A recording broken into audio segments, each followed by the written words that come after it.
Hi everyone, so thank you Jefferson, that's it. So it's nice to be here, and by here I mean in my virtual studio, obviously. That's it. So this is where we could talk about the future of work and transportation and the impact that we see there.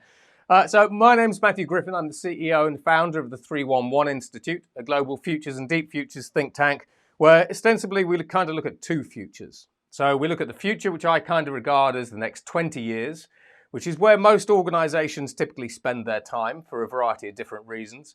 But I also look at deeper futures, because when you're sort of dealing with governments as well as different investor classes, inevitably people want to sort of see 20 to 50 years out, particularly when we talk about the future of transportation, energy, infrastructure, healthcare, the welfare state, all these kinds of things, education, jobs and skills, etc., etc., etc. So today what I've done is I've prepared this presentation for you. It's designed to be really quite a comprehensive guide to the future of transportation and mobility. So with no further ado, I have to click that. There we go. So with no further ado, when we have a look at the future is increasingly complex. So it's moving at a faster and faster pace than ever before. We have more technologies and trends basically that are impacting us all, whether it's directly or indirectly. So because we can't discuss them all, because we just simply don't have the time, if you scan the QR code, you can download these codexes. And in here we detail over 300 exponential technologies, hundreds of megatrends, and you can sort of look through them and figure out what some of these things mean for yourself. But you can also see, to a degree, the scope that we're trying to deal with here when we're trying to predict what the future actually looks like. So from my perspective, when we talk about transportation, this has got to be one of my favorite concepts. It's a DeLorean. It's supposed to be produced next year. It's actually a flying, time-traveling DeLorean, and obviously I use this in my daily career. So when we start having a look at the future and we start having a look at all the different technologies that we actually have available to us, bearing in mind that when we are talking about next generation products and services, we inevitably look for what problems are we trying to solve? And then we look across to technology, because we take different technologies, combine them together, and those create our next generation products or services. So this is my starburst. It has over 180 exponential technologies. Now it goes out to the year 2070. You can see it in the codexes that I just gave you the QR code for, and we're not going to go through this starburst, but just to sort of give you a brief glimpse of what we're really trying to deal with when we talk about trying to understand the future as it relates to different technologies and technology developments and advancements. So of course, basically when we look at things like manufacturing, we have things like 3D printing coming through, which is fundamentally transforming how we produce vehicles, how we produce lithium-ion batteries, for example, for future electric vehicles, and so on and so forth. We have massive advancements in communications like 5G, 6G, space-based internet. In addition to that, we have advances in computing, whether that is things like intelligent processing units, which are the replacement to GPUs by the looks of it. We also are moving from traditional logical-based computers to quantum computers, which companies like Volkswagen are increasingly using to perform traffic optimization through. When we have a look at companies like BMW are already using quantum computers to develop quantum supply chains that help them create better supply chains and optimize those supply chains. Easy for me to say.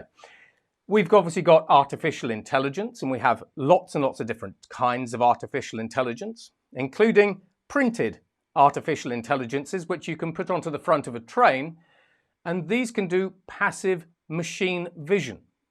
So when we think about the future of artificial intelligence, even that is not straightforward. We have breakthroughs in materials. So when we look at materials, things like concrete, self-healing concrete, self-healing materials, even self-configuring and reconfiguring electronics. There's lots of different things we can unpack there. When we have a look at robotics, we'll go into robotics in a little bit as well. And then sort of kind of when we look at security, when we have a look at autonomous vehicles, this is where quantum communications play an important role, when we talk about the future of securing fully autonomous vehicles. And then when we have a look at things like user interfaces, which is ultimately what the consumers mostly care about, we see a huge array of new interfaces coming through, whether those are traditional immersive reality interfaces, whether it is things like haptics, and whether it's even, when we have a look at new concepts from the likes of Mercedes and Toyota, brain-machine interfaces that let you interface with your cars and vehicles, etc., in new ways. So, as I say, you can look through those technologies at your leisure. Those are in the codexes. But there's a lot going on. Now, when we actually have a look at transport, and when we talk about transport, it's kind of a misnomer. We're talking about mobility, moving something or other from A to Z. So inevitably, when we look at the future of transport, it's more about the future of mobility than the future of transport itself. Now, there are a number of trends that are already starting to impact the mobility sector as we see it. Now, in no particular order, these are decarbonisation. So, for example, if you are a manufacturer, if you are a local government or a regional government, increasingly you are trying to create sustainable transportation solutions that inevitably help you meet net zero targets, for example.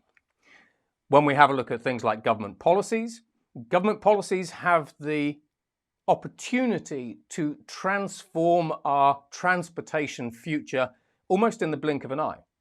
So, for example, when we have a look at countries like the UK, Germany, France, India, China, as well as California, we're already seeing internal combustion engines being banned from around 2035 to 2040, which means in 2035, if you wanted to buy a car with an internal combustion engine, you couldn't. So from a switch perspective, bearing in mind most vehicles last about an average 10 years, by the year 2045, in most countries where we have, 4 to 5 billion people, the only kinds of vehicles that you're going to be able to buy are not ones that have internal combustion engines. It's not necessarily EVs either, by the way, so we'll go into that. When we have a look at things like infrastructure, when we have a look at things like extreme weather, climate change, and so on and so forth, when we're building out future transportation-based solutions, we are increasingly looking at innovating and investigating infrastructure resilience. So, for example, in Australia, they now have a new saying, when the birds stop tweeting, the roads start melting. And we're all seeing what's happening in Pakistan, for example, where over a third of the country is currently underwater. When we have a look at technology transformation, I've highlighted a couple of the transformation technologies that are already impacting how we build the future of mobility and transportation, but also how we think about it as well. Speed of change, increasingly when we actually have a look at the speed of change, if you step back 10 years ago and you look at how fast things are moving today, they are moving faster. When we accelerate, say, to 2030, 2032, things will be moving faster even still. So when we talk about the speed of change, if I went back 10 years ago and I went to a local automotive manufacturer and I said, by 2020, I think your entire organization will have pivoted to start developing cars that you no longer sell, that run on electricity, and that drive themselves, I would have probably been kicked out of the room. And yet today there is not a single automotive manufacturer on the planet that is not building that future and investing trillions of dollars to do it. And then finally, urbanisation. So by 2030 to 2040, it's estimated by the United Nations that over 45% of the world's population, over 65% of the world's population, will live in urban centres. Now, this sounds fairly straightforward, but when you start thinking that we're seeing anywhere between about 5 to 10 millimetres of sea level change, 54 of the world's biggest cities are on the coasts. Now, by 2040, it's estimated that over 1 billion people will be displaced by rising seawater, which then means if you're a city like London, for example, if you're a city like Jakarta, where they are moving the capital city of Jakarta 100 miles inland because it's increasingly flooding, Miami, where we see flood events that are 350% more regular than they used to be, this trend here, while it sounds straightforward, when you combine it with some of the other things that are going on, again, changes maybe how you think about your future infrastructure requirements and transportation needs. Now, from a next-gen perspective, it's important to change your thinking. So today, we are all familiar with the concept that transport moves goods and people from A to Z. And it's fairly straightforward. But when we actually look at the future, not only will these transport platforms move people and goods, but they will also provide services. And I'll go into this in a little bit. But this now means that the future of mobility is mobility as a service and mobile services. So, for example, increasingly, we could actually take the doctor's surgery to you, to your local community, etc., etc. So when you're thinking about the future of mobility, don't just think about how we move people and goods around in new ways. Think how we move services around in new ways, especially bearing in mind that the vast majority of services now are increasingly digitized and mobile and decentralized and so on and so forth. Now, from a basics perspective, we all kind of know this. Yeah. Increasingly, all vehicles are going fully autonomous. Now, this doesn't just apply to cars or trucks or vans or drones. This also applies to aircraft, to cargo ships, and all kinds of other vehicle assets. So everything is going autonomous. But it's estimated, when we have a look at where we are at the moment, most cars are Category 2 to Category 3 levels of autonomy.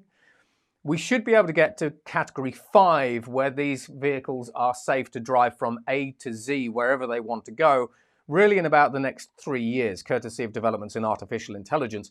But the regulators are behind. So when we have a look at Mercedes, Mercedes now have approved Category 3 autonomous vehicles, which means that in London, companies like Mercedes, Waymo, which is Google, and lots of others, will soon and inevitably start dropping 1,000 self-driving cars into London, which then affects the local taxi communities, also affects the local community itself. That's it. So increasingly, these automotive manufacturers are now starting to enter the business of direct to consumer, but in new ways. This also means that as we start seeing the pedals, the steering wheels, and the dashboards being taken out of cars and vehicles, we have the death of the car. So this is already seen by Audi and Toyota, who increasingly talk about the post-car era, because once you've taken everything out of the interior of a car, you just have a blank space, a pod. And what do you do with a blank space? Turn it into a coffee shop? We have some options. Now, when we have a look at how these vehicles are increasingly going to be powered, the quick answer is it's electric. But that's not the full answer. So we're moving from internal combustion engines to electric vehicles that have lots of lithium-ion battery packs. We also have fuel cell electric vehicles basically coming through, so hydrogen vehicles coming through. And again, there's lots of manufacturers doing that. But realistically, in the short to medium term, lithium-ion powered vehicles basically are the winners. But when we start having a look at the future of energy, because all these different sectors are related and have an impact on one another, we get into some interesting areas. So firstly, we have new solar fuels coming through, particularly out of Germany, where we can produce hydrocarbons from the air, so diesel from the air, for example, that is carbon neutral. So this is where we try to accelerate the switch off traditional fossil fuels, which are carbon positive. However, when we actually have a look at things like lithium-ion batteries, we can 3D print lithium-ion batteries, and they have 400% more energy density and charge 500% faster than anything that we have today. Courtesy of University of Bristol, we have polymer batteries that are now starting to be commercialized that will charge your electric vehicle in seconds.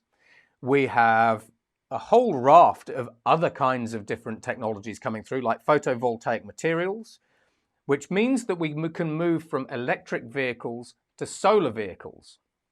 Now, when we have a look at things like solar, a solar panel on a traditional car at the moment is about 20% energy efficient. But when we have a look at breakthroughs in photovoltaic materials, we already are commercializing solar materials that are 30 to 40% energy efficient. But we also have solar panels that are 132% energy efficient coming out of the labs. We also have solar panels that are made from persicovite, bacteria that have graphene laid over the top of them and all sorts of things. Now, this is interesting because in the UK, it means that we already have the technology to generate electricity from ambient light when it's cloudy, generate electricity when it's raining in Hounslow. Doesn't do that very often, I don't think, etc., etc. So when we actually have a look at the transition from internal combustion engine vehicles to lithium-ion battery vehicles to what's next, that's already accelerating as well. We also have structural batteries where the car itself is the battery. So no lithium-ion batteries at all in that. That's what the Lamborghini was that I showed you. That's what's special about that one. But then we also have wireless charging as well. So when we actually have a look at wirelessly charged electric vehicles, we're starting to see these emerge courtesy of companies like BMW. We're starting to see wirelessly charged roads and infrastructure being stood up by states in America, for example, like Michigan and so on and so forth. Now, when you wirelessly charge a vehicle, it doesn't need any batteries. So we don't have any problems with recycling lithium-ion batteries. But they also never need plugging in, which then means, do you change your regional supercharger network strategy, for example, so that it's future-proof? Now, when we start having a look sort of beyond traditional electric vehicles, we have solar roads coming through in France, but they tend to crumble really quickly. We've got solar vehicles, as I've discussed, but we've also got new blockchain and peer-to-peer energy transfer technologies coming through, which means that if you're in Hounslow and someone in front of me is driving an electric vehicle with this technology in it, and I'm behind and my EV's starting to run out of electricity, the car in front of me can wirelessly charge my electric vehicle, and then I can pay them for the electricity that I've used, or the company that made the car. We also have vehicle-to-grid technologies coming through. So when we think about the current energy crisis that we're seeing and the massive increase in cost of living, this is where we are already starting to turn electric vehicles basically into boost for the regional electricity grids. We also have virtual power plants. Now, this means that when we have a look at the future of vehicles and vehicle manufacturers themselves, we get into a really interesting area. So, for example, Hyundai is already creating commercial vehicles that have solar panel roofs. So this vehicle generates its own electricity. Now, if this vehicle generates its own electricity and then can sell that on a peer-to-peer energy network wirelessly to other vehicles or to other local county council infrastructure, like a building or billboard or whatever it happens to be, this means that Hyundai could actually become an energy generator, an energy distributor, and an energy wholesaler. They could be a future Centrica. In addition to that, when we have a look at Tesla, so Tesla has already inked deals with the state of California where it has its electric vehicles, they plug into the house, and then we have virtual power plants that aggregate all of the power from these Teslas together so that California no longer needs to buy a traditional coal-fired power station. So Tesla is actually becoming a virtual power plant company.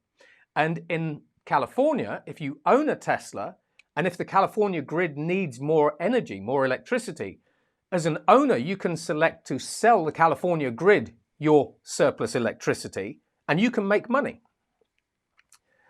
So imagine selling your electricity for money as opposed to paying the gas giants. We also have 3D printed vehicles coming through. This is one from Big Rep. It's an electric, fully autonomous vehicle that was 3D printed.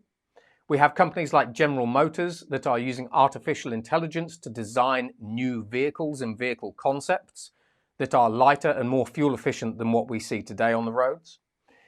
Increasingly, most manufacturers talk about offering modular autonomous vehicles, where, for example, in the morning, the Mercedes, in this particular case, can be a community bus. Once school runs are over, it comes back, you flip it out, and suddenly it becomes a van. And then it maybe becomes an office or whatever it happens to be. So this is increasingly where vehicle manufacturers like Mercedes might actually be looking for local depots and hubs that allow them to swap in and swap out different parts of the vehicles according to different capacities and demand requirements. We have recyclable cars. This is the iVision Circular from BMW. It's designed for the circular economy. It's not bolted together, it's glued together. And at the end of its useful life, you can deconstruct it, recycle it, repurpose it, and turn it into whatever else you want. We've got vehicles, concept vehicles like the Avatar from Mercedes. So this is where we kind of go a little bit odd. These are things like adaptive cooling materials, dynamic displays, metaverse compatible, bearing in mind that these are essentially lounges. We've got neural interfaces, and we already see some neural interfaces coming through with a number of different car manufacturers. Phase shifting, and if you have a look at some of the Audi concepts, they even shape shift. Because again, we're seeing a lot of development in new materials and all sorts of things. And then when we have a look at street life, at the moment, 70% of the cost of delivering to your house, delivering goods to your house, is actually tied up in that last mile. So this is where companies like Continental have developed fully autonomous robot dogs that can deliver parcels to your house. We've got drones coming through from Amazon.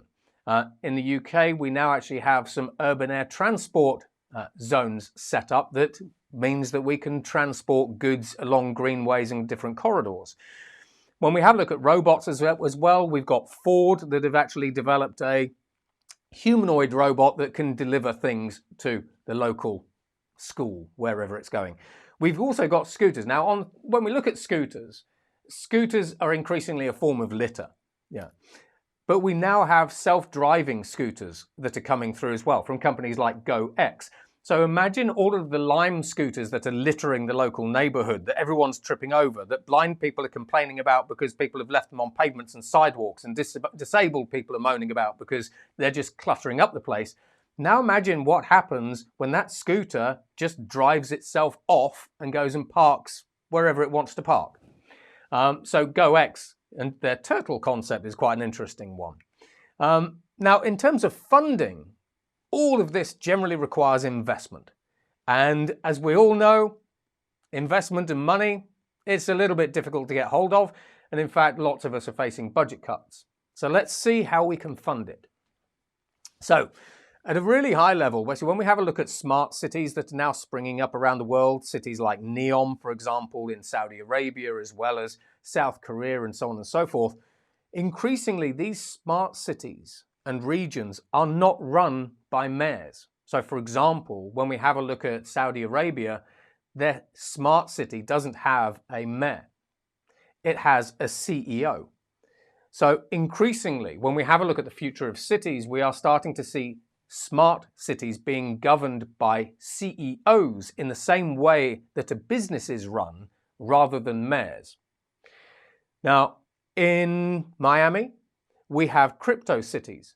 So for example, every single year, the city of Miami spends $400 million on infrastructure, schools, events, public services, and so on and so forth. So what would happen if I said, we have a way to eliminate all of the taxes on everyone living in Hounslow? Step back a couple of years, everyone just tell me I'm an idiot, and you can't do that, etc., etc. This is how we do it. So in Miami's case, Miami partnered with an organization called CityCoin. It's a type of cryptocurrency. The people of Miami now mine that cryptocurrency. And when we look at the profit that that cryptocurrency makes, the citizens keep 70% of the yield, the profit, and 30% of the yield goes to the city of Miami. The city of Miami put it into a US dollar treasury, and they get their money out in US dollars. Now, Miami, so far with this particular project, in the past 9 months has made over $80 million. And the mayor of Miami says that when they get to $400 million being made via this way, he's able to go to the population of Miami and say, we no longer need to tax you. So new technologies let us do new things in science fiction-like ways. So how could this actually be used to fund infrastructure within the council area? In addition to that, we have organizations and vehicle manufacturers like DAMAC, because autonomous vehicles are supercomputers on wheels. They are packed full of GPUs. Now, when we actually have a look at these supercomputers on wheels, companies like DAMAC, if you bought one of their vehicles, you plug it into your house, when it's sat at home, it's mining cryptocurrency that you as the owner can then take to the bank, literally, which now means that your car can make you money. In addition to this, when we talk about cars making money, if you have a fully autonomous vehicle, Tesla, once they get to sort of category 4, category 5, want to turn your vehicle into a robo-taxi. So as opposed to just sitting around on your driveway, if you're lucky enough to have one in London, your car can go off and offer taxi services to local Londoners. And then as it picks up fares, you get that money and Tesla gets a commission. So we're increasingly starting to see the end of the days where vehicles are a depreciating asset. Now, from a public transport perspective, what happens when the council buses start making money in this way, or could, etc.? So when we have a look at public transportation policy, could public transportation within the borough all of a sudden be a completely new kind of money earner? Something to discuss. When we have a look at things like PFI, so we're all familiar with private finance initiatives, increasingly we can move to public wealth. So when we have a look at London Transport, for example, London Transport is superb at unlocking the money that is sitting in its real estate. So, for example, it will take the tube stations, it will build shops and malls basically above those tube stations, and then it takes money from that, which then they use to fund the tube networks. So public wealth is an interesting one just to include. And then when we have a look at things like Web3, Web3 is an odd one here, but when we have a look at Web3, we have a concept called tokenization. Now, it's estimated by most investors that tokenization could end up being bigger than the entire global economy. Because when we have a look at tokenization, and this is outside of cryptocurrency, you can tokenize anything. So for example, as a borough, you could tokenize a building. So if you have the local council offices, you could tokenize the local council offices. You could sell shares in that council office, just as you would in a public limited company. So something called fractional ownership.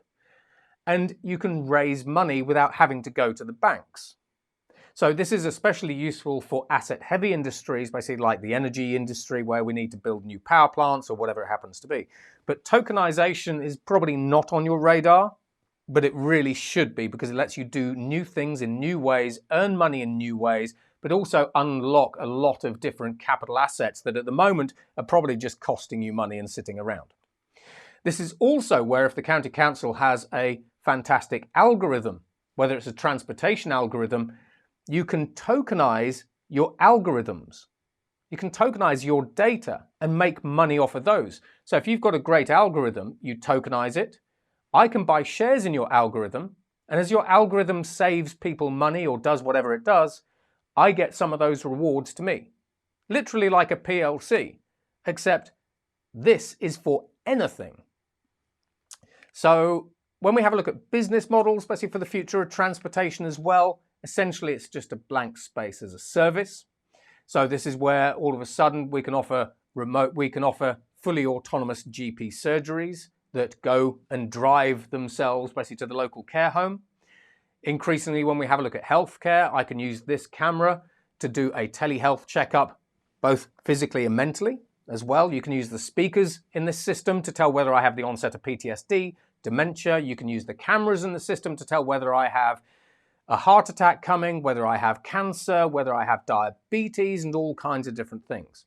So when I say mobile services, are an interesting space to look at.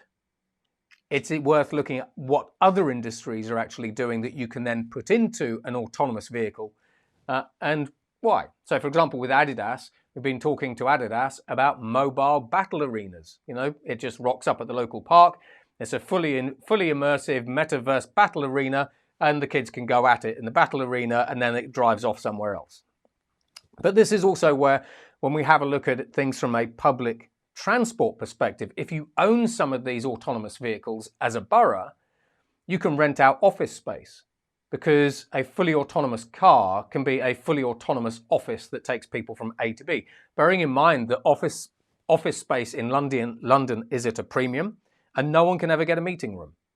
So when your vehicles aren't being used to transport passengers around, for example, or do whatever else you want them to do, you can do this. They can also be turned into hotel rooms. We have companies like Aprilli, which is a startup over in California. If you needed to go up to Edinburgh, for example, or if you needed to go across the Channel Tunnel and you needed to go to, say, Germany or Oslo, wherever it happens to be, you could just sleep in the car. So this is where we have the concept of fully autonomous hotel rooms that literally just slide into different sets of infrastructure. And so this is an example. This is a sort of basic example.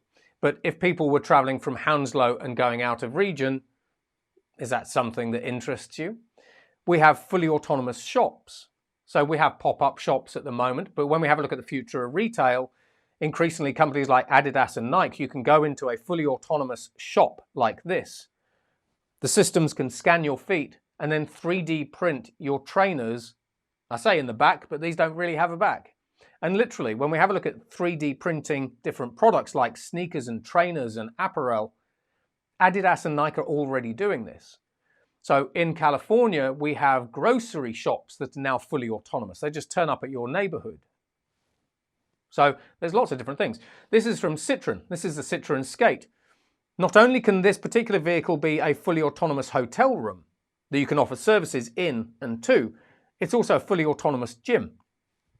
So if people in Hounslow don't actually have their own private gyms, which most people don't, you could call this up and you could go for a row while you're commuting to work. So when we talk about future business models, what could you do with a blank space that can move from A to Z by itself? And then infrastructure, because all of this needs infrastructure to support it. Well, we have communications. So for example, we've got 5G coming through. So 5G basically is very, very low latency, typically goes up to speeds of about 1.5 gig if it's millimeter wave 5G, which in most cities it is. We have 6G coming through. So 6G will go up to 10 kilometers into the Earth's atmosphere, which means that we can start connecting urban air mobility vehicles together, etc., etc., etc. Mesh-based networks, space-based networks. If you actually have a look at T-Mobile in the USA, they're covering dead zones, mobile dead zones, using SpaceX's space-based internet Starlink system. So increasingly, this is where a lot of communications services will be delivered both via cellular, but also via space-based networks. And from a quantum security perspective, we've already seen researchers over in South Korea, as well as other places, demonstrate that they can secure fully autonomous vehicles using quantum key distribution that is managed and distributed by satellite systems. So quantum key distribution systems are generally unhackable. It's a weirdness of quantum mechanics and quantum theory and everything else, which we can discuss maybe in Q&A if you want. When we have a look at things like smart cities, we have countries like Saudi Arabia, like the UAE, like South Korea, moving from smart cities, which are typically digital twins of the city itself or the borough, moving to meta cities. So these cities are increasingly adaptable. They're increasingly predictive. They know more about you than generally you know about yourself. You know, what you're doing, where you're going, what you're doing. So this is everything from the standard traffic optimization play. But when we start putting the customer at the heart of smart cities, what happens when we use smart cities to make everything in the city easier for the consumer? You know, I walk around and the city knows knows me, knows what I'm up to, knows where I'm going to go next. It's already prepped my Starbucks. Spatial intelligence. We already have fully autonomous vehicles as well as optical and camera systems that allow autonomous vehicles to see round corners. So one of the biggest problems that we actually have with things like Category 4 and Category 5 autonomous vehicles is they don't know what's happening around that 90-degree bend. But using photon cameras, so this is a new kind of camera system that captures the minute photons and then is able to recompile the image that's around the corner, we can improve road safety. And then, of course, these cities are systems of systems, so it's not just about transportation, it's about electricity, it's about weather, it's about utilities, health, etc., etc. But then when we actually have a look at infrastructure itself, this is where it needs to be climate resilient. So, for example, basically we have self-healing roads now, self-healing asphalt. So if you imagine all of the different potholes that are in the roads around the borough, ironically, most of the bitumen that the UK gets is from Russia. Bitumen prices have gone up over threefold, which means if you've got a pothole in the borough, you might know where it is, but it's now more expensive to fix. Now, if we put magnetic nanoparticles into asphalt, those roads heal themselves. No more potholes. Increasingly, we have the concept of spatial intelligence, because as we have all these different vehicles and assets moving throughout a city, they're all gathering information. So now we have the concept of the invisible city and spatial intelligence. We know everything that's going on within a particular area. We even have new ways to store energy. So for example, as we're building roads or buildings themselves, we can put something called carbon nanotubes into red brick, into concrete, into asphalt, which now means that these heavy assets can store electricity, which if the council owns, you can now sell that back to the grid. So another moneymaker. And then we have payments and so on and so forth. We've got tunnel systems, if we have different kinds of things. Increasingly, people are talking about going down.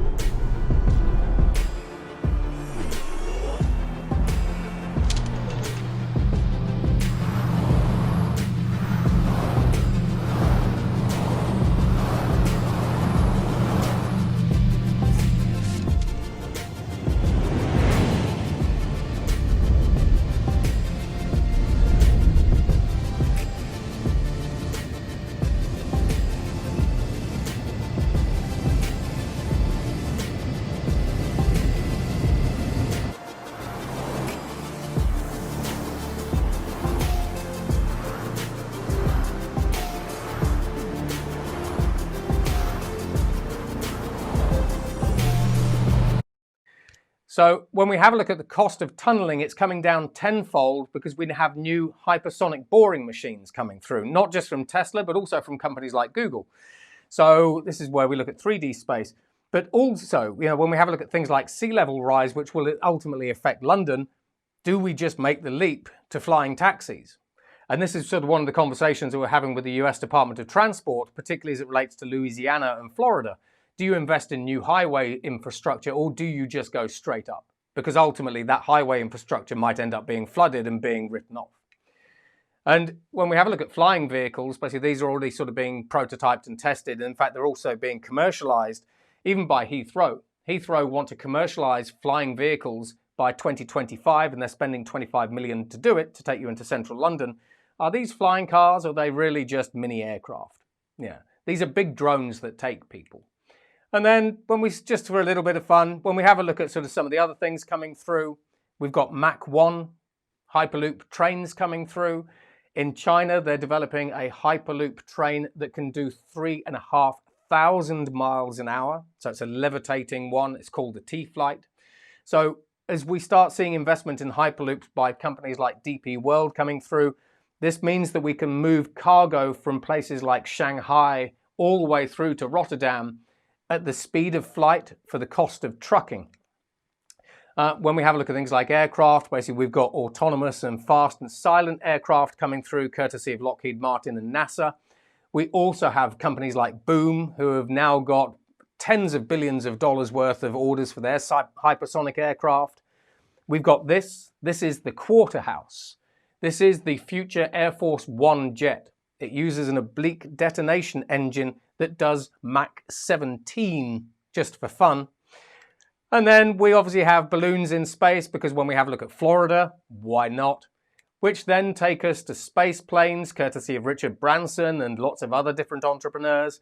And if you've got a space plane taking you into space, maybe from the top of a tower in Hounslow, you need space hotels. But then when we start having a look at London, and when we start having a look at, what do we do with the Thames?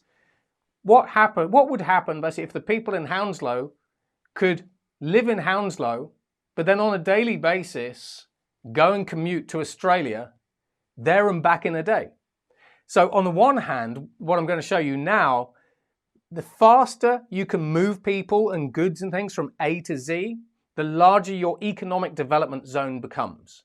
Because if Hounslow is suddenly half an hour from Australia, or if it's half an hour from Manchester, suddenly people are more willing to commute. So when we have a look at the economic benefits of speed, it's fun. But this is one of the fastest passenger systems available. It looks like it's coming 2024. It's been pre-flight tested multiple times. The FCA rather, or the FAA, have already given pre-flight clearance to it. But how about working in Australia on a daily basis?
So live in Hounslow, work in Bondi, maybe an option.